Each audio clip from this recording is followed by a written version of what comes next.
Back from our break, thank you. For the record, we have six counselors on the dais, and I believe we have Counselor Pena by phone. Counselor, can you hear us? Yes, thanks, Mr. President. Great. Counselors, and for the folks following along, what we try to do when we have folks on the phone is to be sure we make time for the counselor on the phone. Of course, Counselor, if you want to join us, just let us know. And when we take votes, we're going to take votes by asking folks on the dais to give us their votes, and then we'll make a special ask for Counselor Pena by phone so we don't lose her or miss her vote. And so with that, I believe we are now up to item E, which is going to be R20, relating to the gun buyback program. It's Councilors Benton, Borrego, Gibson, and Pena. I defer to the sponsors on who wants to present. Looks like Councilor Borrego. Thank you, Mr. President and councilors. R20 is adjusting the FY20 general fund appropriations to provide a special funding for a gun buyback program through a collaborative effort between the City Council, Mayor's Office, the Albuquerque Police Department, and the Albuquerque Metro Crime Stoppers. I move a do pass. I would just mention that we've met with APD on several occasions, and they're very much in favor of this, and I would ask for a second. Second. We have a motion in several seconds, and so counselors, discussion on this item. Defer to the other sponsors. Councilor Benton. Mr. President, thanks, and thank you for pioneering this this concept last year yourself, and I know that was tremendously successful. We're hoping this will be as well, and I just want to thank everyone who's helped us at APD, everyone who's pitched in to make this happen. I think it's. I was explaining it to somebody the other day, and I said, well, a lot of people just have guns lying around their house for whatever reason they inherited from their granddad. They never fired it. They don't even know how to use it, but it's sitting there, and a lot of people would like to dispose of such weapons. There are all sorts of various reasons and stories, but I think this is a great thing to do, and happy to be a small part of it. Thank you, Counselor. Counselors, other discussion. Counselor Gibson. Thank you, Mr. President. I'm also very proud to be on this resolution, and I thank Councilor Borrego for spearheading it. And actually, I would like to see something in the general fund budgeted for coming years so that we can continue this. So that's just a thought. Thank you. Councilor Pena, you're a co-sponsor. Do you have any comment or want to add anything before we move to a vote? Yes, Mr. President. Obviously, I want to urge everyone's support, but I also want to congratulate Councilor Borrego and tell her that I really appreciate her bringing this forward.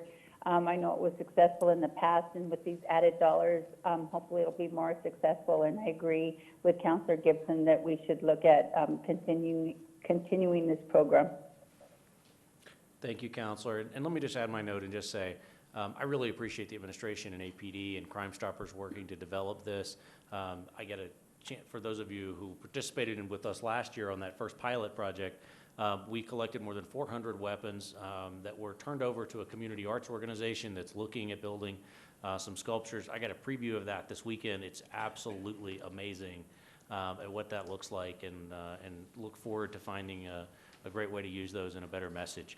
But I want to give the administration an opportunity, and I want to say thank you to Councilor Borrego for really spearheading this. It's a really cool way to bring our community together around this issue. I appreciate your leadership on this very much.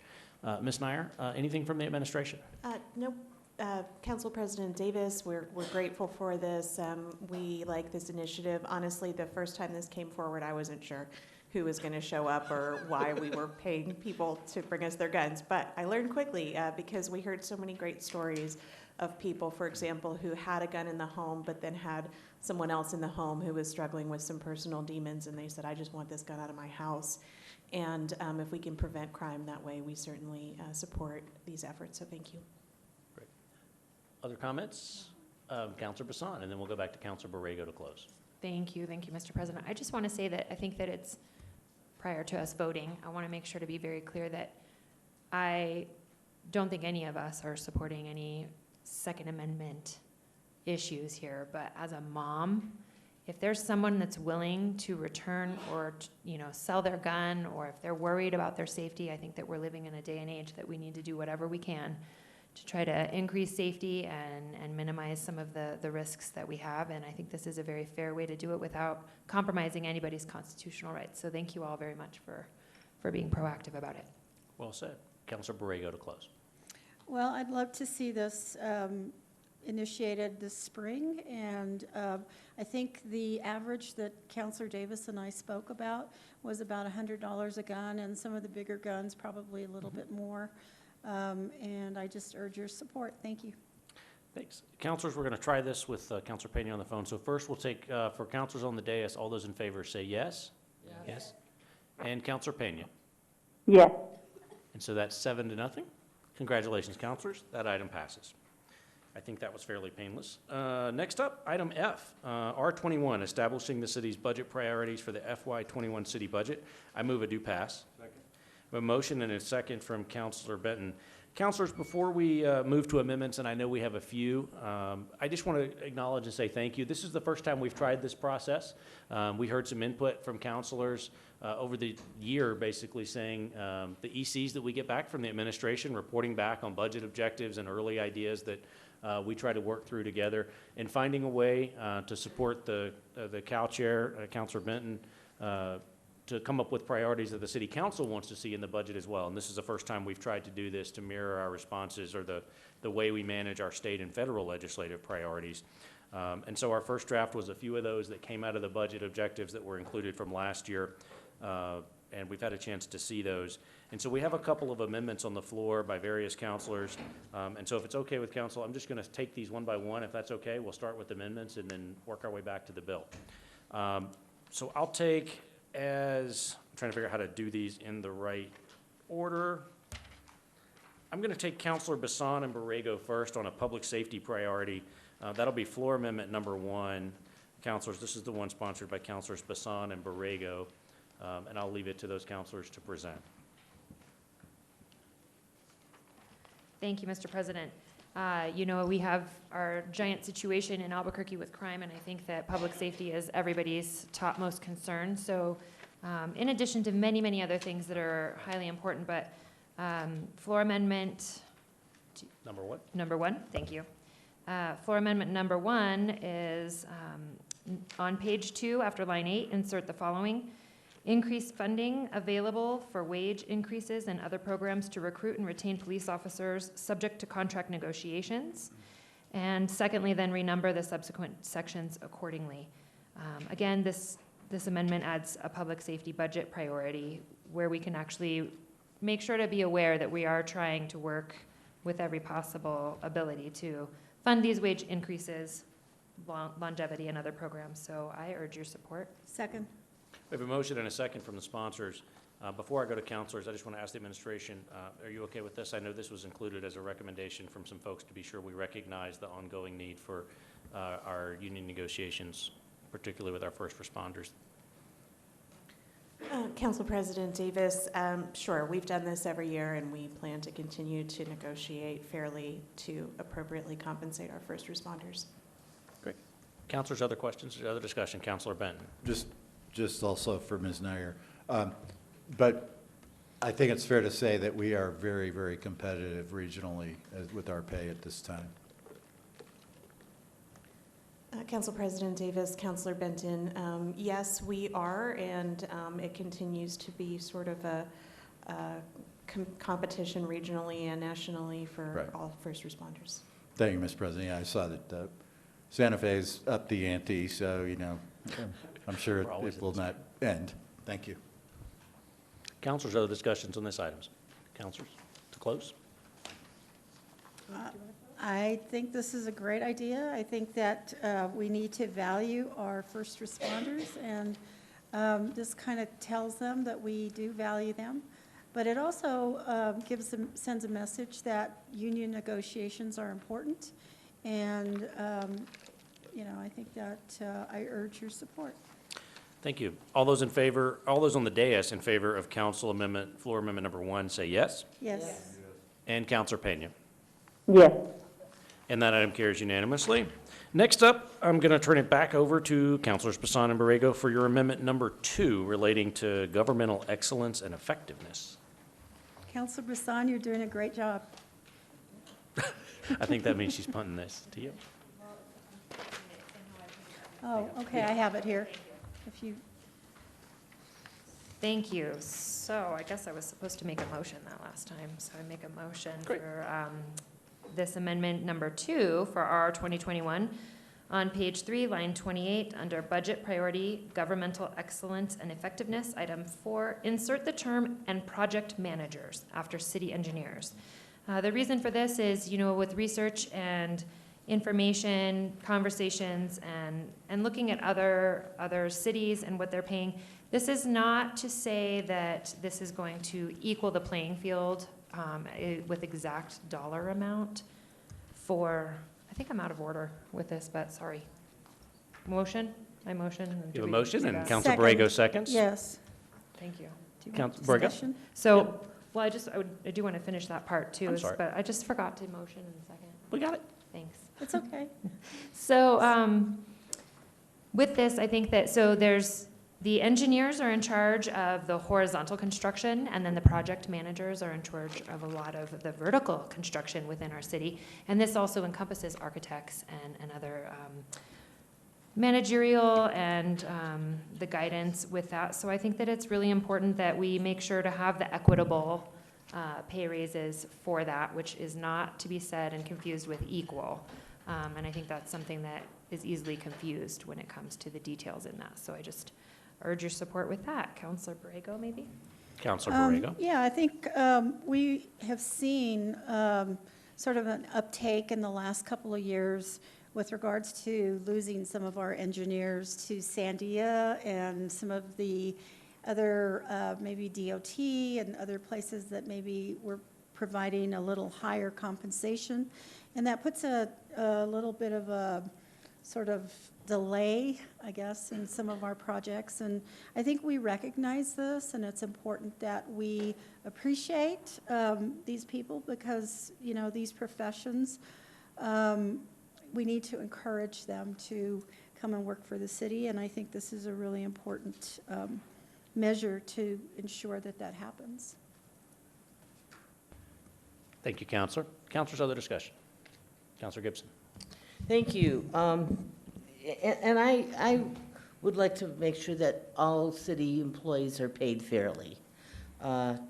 Definitely do. But the conversation we had last year was about engineers, and we were told by Mr. Rael repeatedly that we didn't have to worry about it. It was not an issue for council to worry about or worry our pretty little heads, and you were going to take care of it.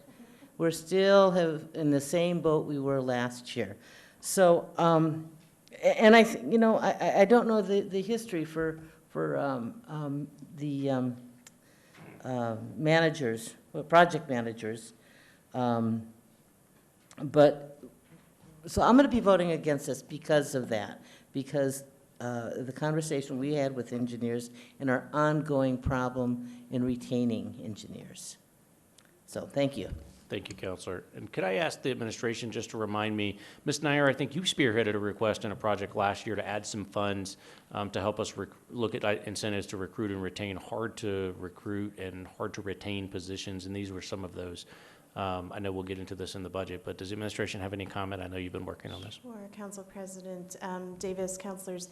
We do have an ongoing administrative instruction that directs the city to look into pay disparities in difficult-to-recruit positions, which include both the public safety positions that were addressed in the last amendment and this one.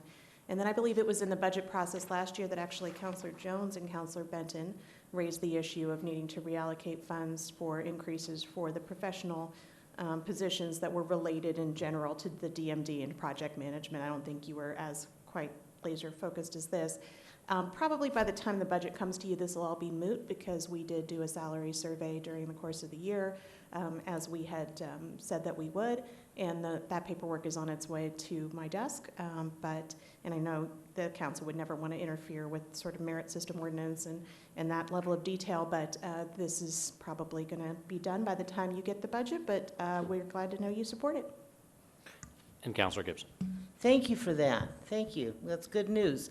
So can you tell me who was surveyed? What other locations or entities did you survey? Council President Davis, Councilor Gibson, we'd be happy to share that information with you. HR has a whole report. Were they local? That's what I'm getting at. Were they local? Council President Davis, Councilor Gibson, I believe they looked both at local competitors and at other area governmental positions. Okay, thanks. Counselor Borrego on the amendment. And I just would like to kind of echo some of the things that was said by Counselor Gibson. But I don't think that this would negate, any other, looking at any other professions throughout the city. And I'm glad to hear that also, that salary study is being done or is completed, because that's really important. And when it comes time for our budget, we need to be equitable. But there are positions and there are professions that are a little bit harder to, positions to fill. Thank you, Counselor. And as a reminder, I think Ms. Snyder brought us there, and I'll use this to bring it back to the sponsor to close. But, the budget priorities bill, just like our legislative priorities and our Fed priorities, are to show places where the council's united and working with the administration, where we're sending a message to our employees and the folks that are watching our process that there are things that we can agree on, that we're working on, that we support the administration's initiatives on, or ongoing progress that we've started over the years. Although we didn't read them line by line tonight, you can see that in the whereas statements in the legislation that acknowledges the work that we've all done together, and that, in fact, the city charter requires us to work in concert with the administration, and this is a good process for that. So it's great to remember that we've been working on those. Seeing no other discussion on this item, on this amendment, Councilor Bassan, any further to close? Thank you, Mr. President. I just want to point out and remind people that both of these two positions, engineers and project managers, provide value and expertise in these areas. And we all know that the devil is in the details sometimes, so it's just nice to make sure that that note is there as we pass things back and forth between the administration and the council, so that we can all have the transparency to work together, and I urge your support. Okay, that was the close, but Councilor Gibson got in just under the wire, and I also just want to be sure that Councilor Pena doesn't have any comment, and then we'll go to vote. So Councilor Gibson, and then we'll move to vote. Thank you. So I don't think when I was speaking before, I don't think I really made my idea clear, my point clear, is that this project managers almost seems arbitrary in this amendment, since we don't have at least a discussed history of their payment, or, where they are in respect with other project managers, either locally or even outside of Albuquerque. So that's why I'm voting against it. Not because I don't want them to be paid well. Of course I want them to be paid well. We just don't know their history. Thank you. Thank you, Councilor Gibson. I just want to go to the phone and be sure. Councilor Pena, did you have any comment before we move to a vote? No, I'm prepared to vote. Well, in that case, Councilor Pena, would you give us your vote on the amendment number 2? Yes or no? Yes. And Councilor Pena votes yes. All those on the dais, all those in favor say yes? Yes. All those opposed? No. So it carries 6-1. Councilor Gibson against. And that floor amendment passes. Councilor Gibson, floor amendment number 3 for human and family development. Thank you, Mr. President. This amendment number 3 proposes to add a new paragraph to B, budget priority, human and family development, and renumber accordingly. Number 1, after B1, add the following paragraph. Number 2, support efforts to change course of problem residential and commercial properties by funding initiatives proposed by the vacant, abandoned, substandard properties and abandoned and dilapidated abatement property team, which is ADAPT, as well as the implementation of foreclosure processes by the Planning Department for the purpose of improving neighborhoods, preventing homelessness, and allowing better options for small business startups. And the explanation is the city of Albuquerque has expended millions of general fund dollars in demolitions, board-ups, and cleanups of vacant, abandoned, or substandard residential commercial properties. And studies have concluded that funding initiatives that address these problem properties has been effective. City Council seeks to ensure these initiatives continue with appropriate funding. I'll move a passage for Floor Amendment 3. We have a motion, and I'll second. Counselor Benton. So I think this would be a question for the sponsor, but also the administration. Are we, is funding or lack thereof preventing us from moving forward on these foreclosures? Yes, as a matter of fact, they are. With the help of ADAPT, who have, so far in this process, they have identified properties that, direct commercial properties, but it's definitely a need on the residential side. They have been sending those, actually, I take that back. ADAPT has been sending both residential and commercial properties recommending for foreclosure. If there does not appear to be a path forward to, to help the owners, start using those properties again. So last year, there was,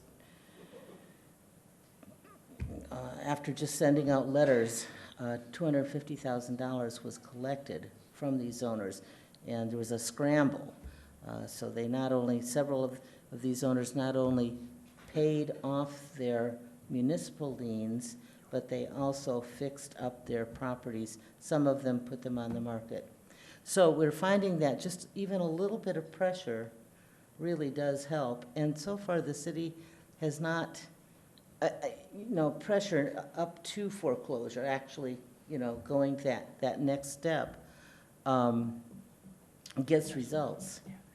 So this would make sure that there was funding, give us the objective of focusing on what both of these committees are doing. Thank you, Mr. President. I'd just like to hear from administration. Sure. Council President Davis, Councilor Benton. So just to start where Council President Davis started in the last comment, I think part of the purpose of this is just to reinforce the council support for things that we've been doing. And just to clarify, when we kind of got here, Safe City Strike Force had sort of ground to a halt because of different legal issues. And so as we separated that into the two programs, we still have code enforcement working on things that generally result in liens. And now we have the ADAPT program to focus on criminal nuisance issues. On the ADAPT side, we do have a 96% voluntary compliance rate at this time, thanks to the fire marshal and their team there. The good news about that is we're not taking people out of their homes. We're not kicking people out of their commercial businesses. I know that's been a concern that Councilor Pena in particular has expressed over the years. We're really just working to keep people in their properties and to make good use of that property. That said, we do have a budget for board ups, and we do have a budget for foreclosure actions, and both of those need to remain healthy. Thank you. Counselor Benton, anything else? Yeah, I just wasn't clear as to whether, we needed to be adding funding or just maintaining funding. Thanks. Counselor Borrego with a question. And I appreciate what Councilor Gibson is doing here. I just, it's in the explanation, it says, in the second line, it says, studies have concluded that funding initiatives that address these problem properties is effective. Wouldn't that read ineffective? Because if you're asking for it to be a budget priority and you're actually asserting that we probably need more funding for this, then funding initiatives that are current would not be effective, right? So they would that be, would you consider that a friendly amendment to say ineffective rather than effective? As a point of procedure, I just want to point out that the explanation is not adopted into the actual language, but I do want to let Counselor Gibson a chance to respond. Is inappropriate.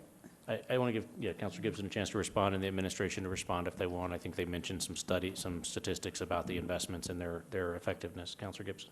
So, as I read this, is that the studies that have looked at what other cities do, and we learned this up close and personal last year when we had community, what was it, the CPC, Community for Progress, Center for Community Progress, CCP, here for a couple of days, helping us wade through these waters. But we know by studies that have been done that funding initiatives like the ADAPT program and some of the items that VASP has been working on does pay off. So they are, in fact, effective. Counselor and- Borrego. Counselor Gibson, maybe we just need to say that they are effective in other cities, but they're not that it's, the funding that's in Albuquerque is ineffective. I don't know. I mean, we need to, that language needs to be tweaked because it doesn't make sense. I might, Madam Clerk or Ms. Yar, I'm going to make a point here. I think there's not a process that allows us to make an amendment to the explanations, but certainly if we want to amend the write-ups for this legislation after the fact, I think we could do that through staff. Would that be okay to clarify? Mr. President, it is proper to amend the explanation if that's the will of the council. I think Councilor Gibson's point Yep. was just that doesn't. studies in other areas of the country have been effective, shown these to be effective, so will of the council if you want to change that. But Maybe it it does just not needs get to be clarified. but it doesn't get published Counselor anywhere. Gibson. Okay, what we could do is after the words properties is effective, just add in other cities. Yeah. Would that do it That for would you? be- that would be Okay. great. That's fine. So, Counselor, you consider that a friendly amendment? Well, it's not really an amendment, it's just a change in the wording for the explanation. It's not part of the amendment. Counselor Borrego. Mr. President, in a way, I think it should be a friendly amendment because this goes into the record. Right. And so I would make a motion that the counselor maybe accept a friendly amendment to the explanation. I would prefer not to. I think it stands as it is. We can change that in the, where? Counselor Borrego, if the sponsor doesn't want to take it, if you want to make an amendment to the amendment, you can do so on the floor if we can get a second, and we can add that language. If I want to make an amendment to the So amendment. Counselor Borrego is sponsoring an amendment to the amendment that would add the words "in other cities" after the word "effective" in the explanation. Is there a second? Hearing none, that motion fails. We are back on the amendment. Other discussion on this item? Hearing none. Counselor Gibson to close. Thank you, and I urge your support. Counselor Peña, do you have any comment, or would you like to move to vote? Move to vote. All those on the dais say yes. Yes. Any opposed? And Counselor Peña? Counselor Peña, if you can hear us, can you vote yes or no? Yes. And that item carries 7-0 on floor amendment number 3. Councilors, we're on our last floor amendment, and this will be the one that I've sponsored. I make a motion to approve floor amendment number 4 to R 2021. This one on page 3 strikes lines 26 and 27 and replaces it with the following, including adequately funding the neighborhood traffic management program so that A, for each request in the pre-study phase, petition gathering and confirmation or denial of a future study are completed within 90 days of receipt with periodic updates to the requesters. And B, each approved study is completed within 1 year of approval unless extenuating circumstances exist that are articulated to the public. It also includes on page 3, strikes lines 20 through 23 and replaces it with the following, fully funding all negotiated bargaining unit salary increases. I move floor amendment number 4. We have a motion and a second for that. Councilors, just a brief explanation. In the original priorities, it was one that came out of the budget priorities last year and the EC from the administration to sort of look at our NTMP program.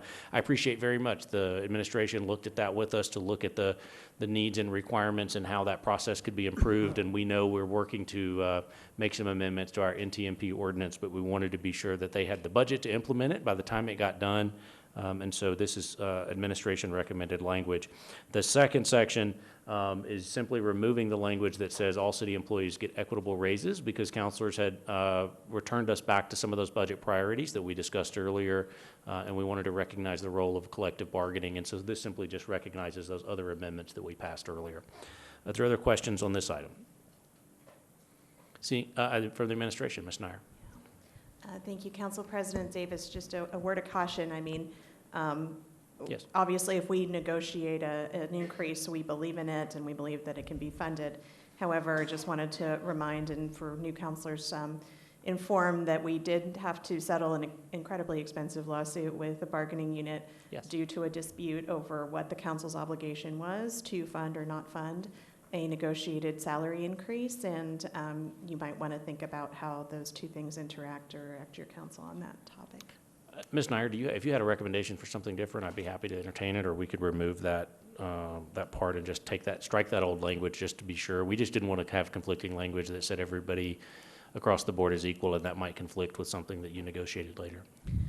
Council President Davis, I appreciate that. I mean, again, it's not my issue. It's clearly a legislative authority issue. But as this would restrict your legislative authority, potentially, if our seats were switched, I would probably strike that. So let's make an amendment here on number 2 then, that on page 3, we're going to just strike lines 20 and 23 and renumber accordingly, because I think the other item is already covered with the other amendments, and we'll be able to let ourselves work through the budget normally and through the Committee on Guidelines and Negotiations.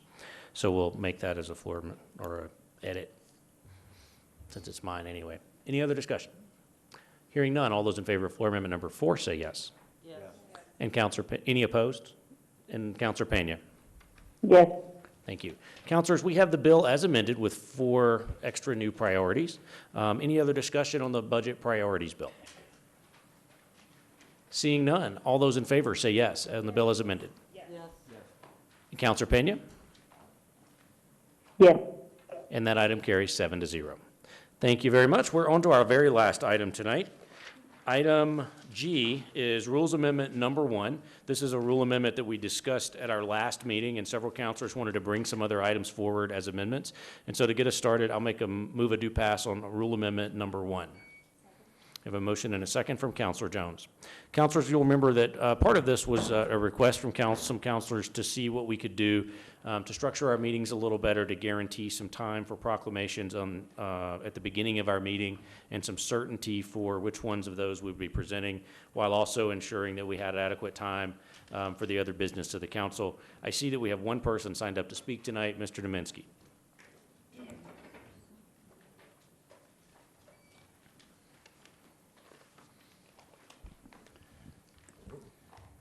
Thank you. My name is Ted Nemiski.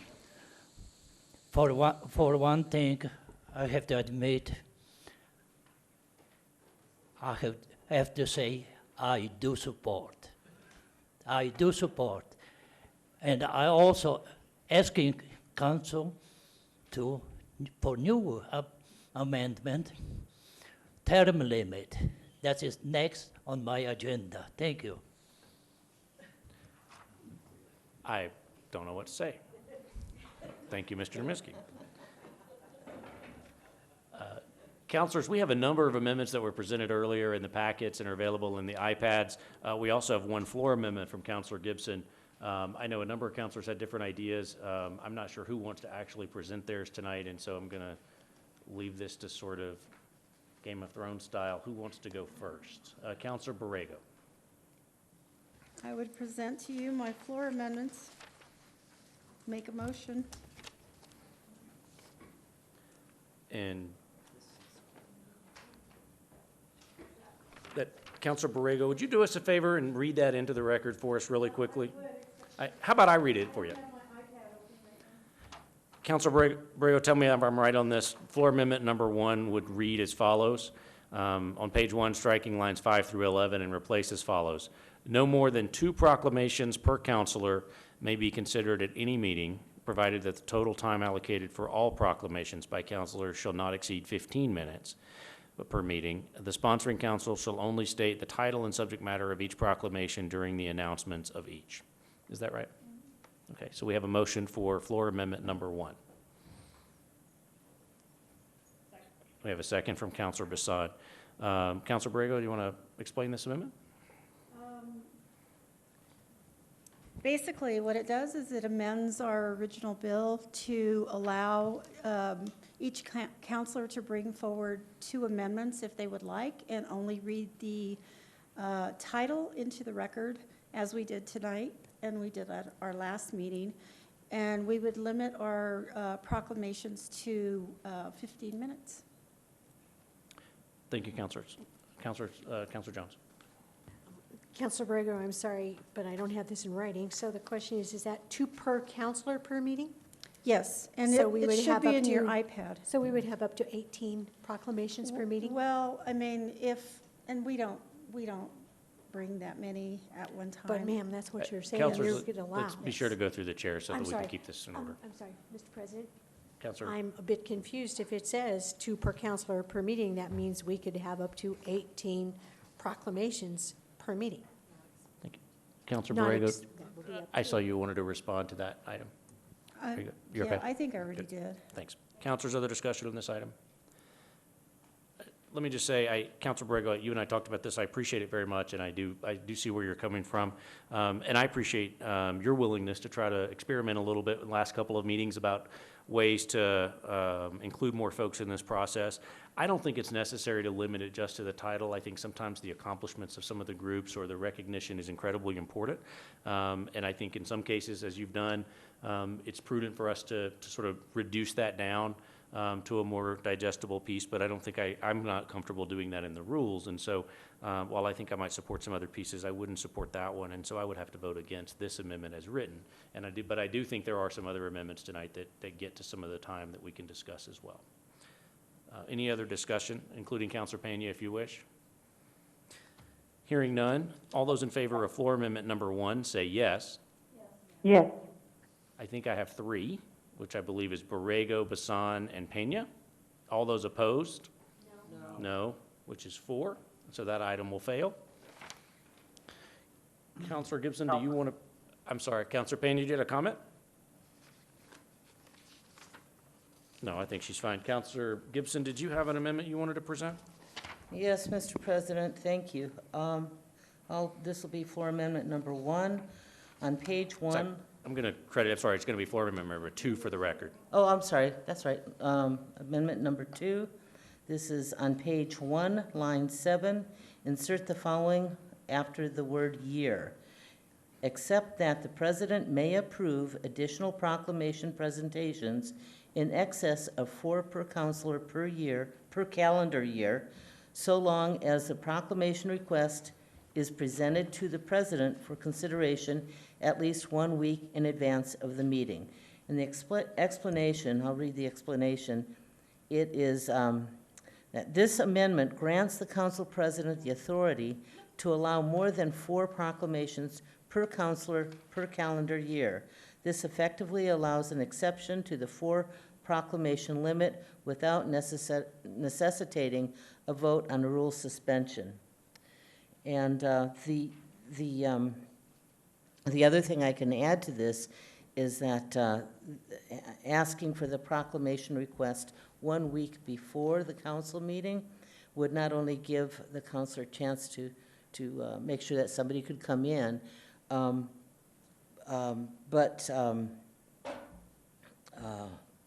I believe that's in our rules now for other pieces of legislation. Is that correct? Mr. President, Councilor Gibson, normally the introduction of legislation requires that we get it the Tuesday before the Monday meeting in which it's introduced. Okay, so it complies with that already. And the other thing that this would prevent is for an awkward situation to happen during a council meeting if the councilor who wants to give an additional proclamation and invite the people who would be receiving it and then suspend the rules, that would put everyone in a really awkward situation that I think we all would like to avoid. So I'll offer that. I'll move this amendment. If I get a second? Thank you. Okay, we have a motion and several seconds for floor amendment number 2 as presented by Counselor Gibson. Counselors, any discussion? Counselor Jones. Mr. President, I just want to make sure that the people at home understand that this does not limit counselors from issuing proclamations at any time throughout the year. They can issue 100 a week if they so desire and have people who would like to have them. It is limiting the verbal presentation of the proclamations at a council meeting. That is the only limitation that the counselors will have on presenting proclamations. Thank you, sir. Thanks. Counselors, other discussion? And I hear nothing from the speakers, so all those in favor of floor amendment number 2 as presented say yes. Yes? Yes. Any opposed? Counselor Borrego is opposed. Counselor Pena. Yes. That item carries 6-1, and so floor amendment number 2 is approved. Counselors, our final amendment is, I'm sorry, that was number 2. This is number 3. Let me clarify or ask Ms. Yar or Ms. Ortega before I present it, because maybe it's not necessary.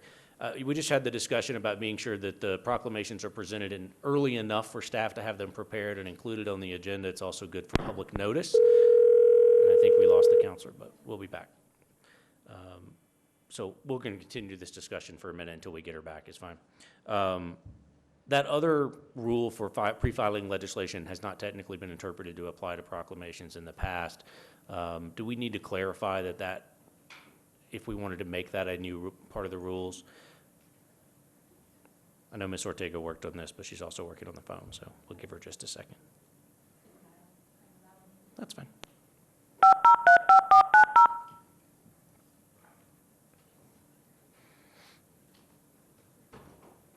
Yeah, so Mr. President, so you would probably want to add, and I'm sorry, this is in section, I'm sorry, Ms. Yar, we do have some draft language. I just want to clarify, though, that the rule for introducing legislation ahead of time for notice has not generally been applied to proclamations in the past. Is that right?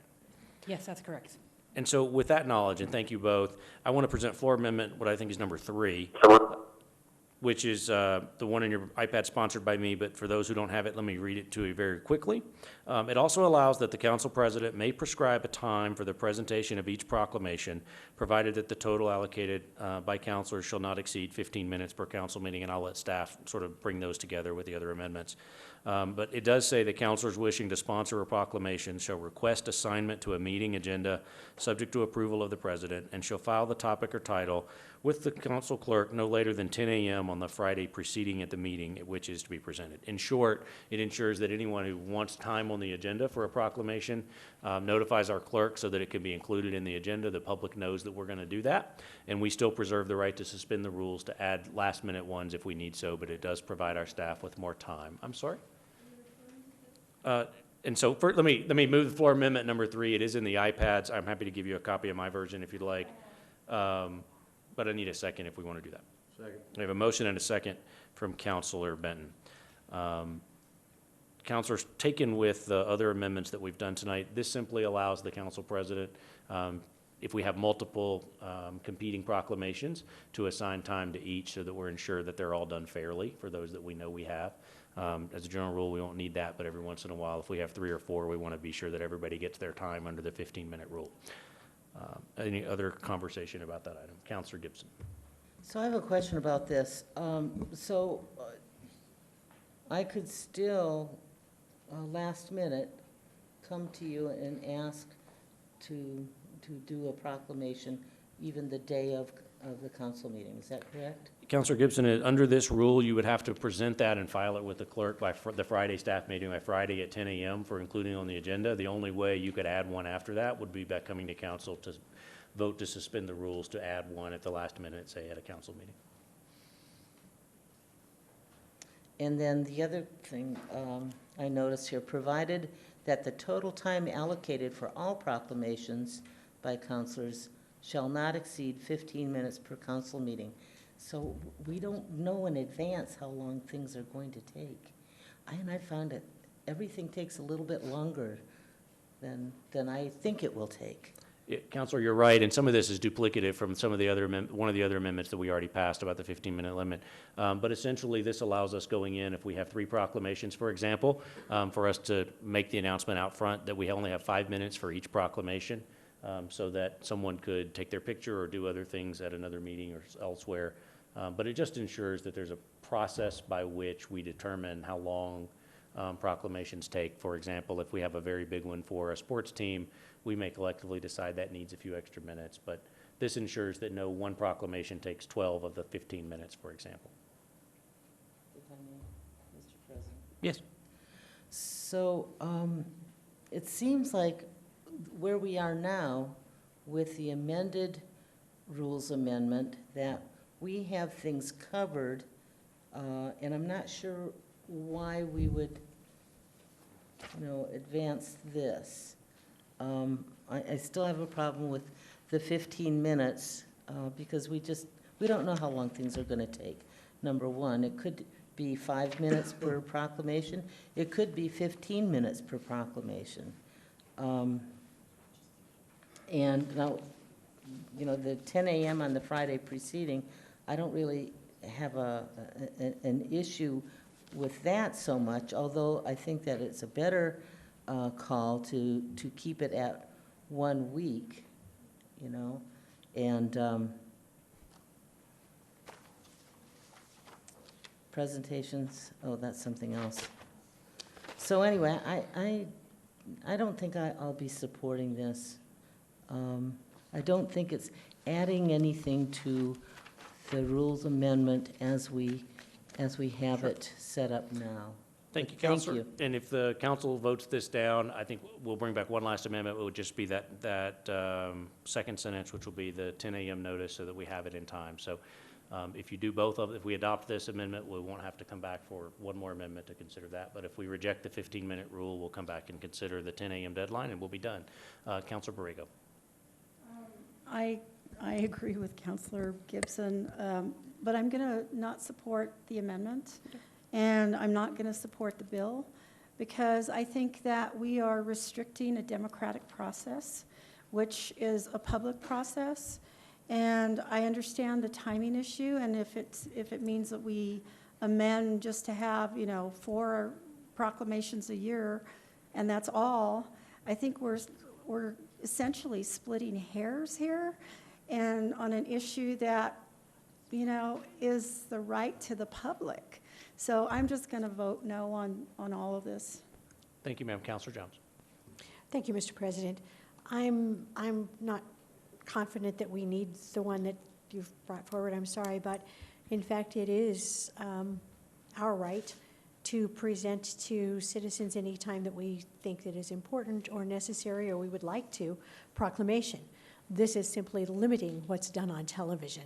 There's a big difference, and I've found that when I go to meetings with people and organizations and present to them a proclamation, they are just as happy, if not happier, than to have to come down here and parade in front of the TV, because it's the people with whom they work that they want to get this honor. So I don't believe we're interfering in a democratic process in any way. But I am not going to support this particular one, Council Davis. Thank you. Thank you, Counselor Jones. Are you suggesting an amendment that would get rid of the 15-minute rule and leave the Friday deadline? Which I would be happy to support if that's okay. I think I'm deferential to our staff who's looking for some guidance, so.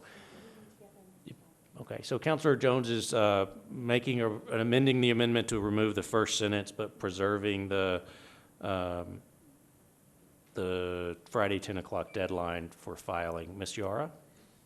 Yes, Mr. President, I just want to confirm, so what you've just read will go after Counselor Gibson's amendment as far as placement in the rule?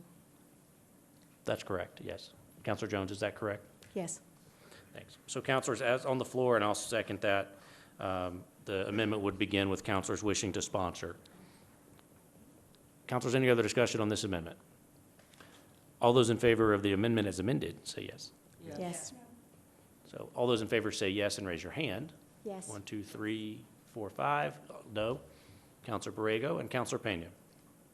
No. So 5-2, that amendment passes. We're back on the bill as amended. Counselors for discussion. Seeing none, I'll close and just say thank you. I think we're working on a process to ensure that we include as many folks as possible and that we give folks some advance notice and give everybody a chance to participate. I think this is a good one, and we remind everybody that you can still suspend the rules for an extraordinary presentation or team up with another counselor perhaps that hasn't presented more. And if this doesn't work, we'll come back and amend the rules again. Counselor Borrego. I have a question that's just going to probably make it more complicated. If you have several counselors sponsoring a proclamation, who gets the credit for it? Who gets the demerit, rather?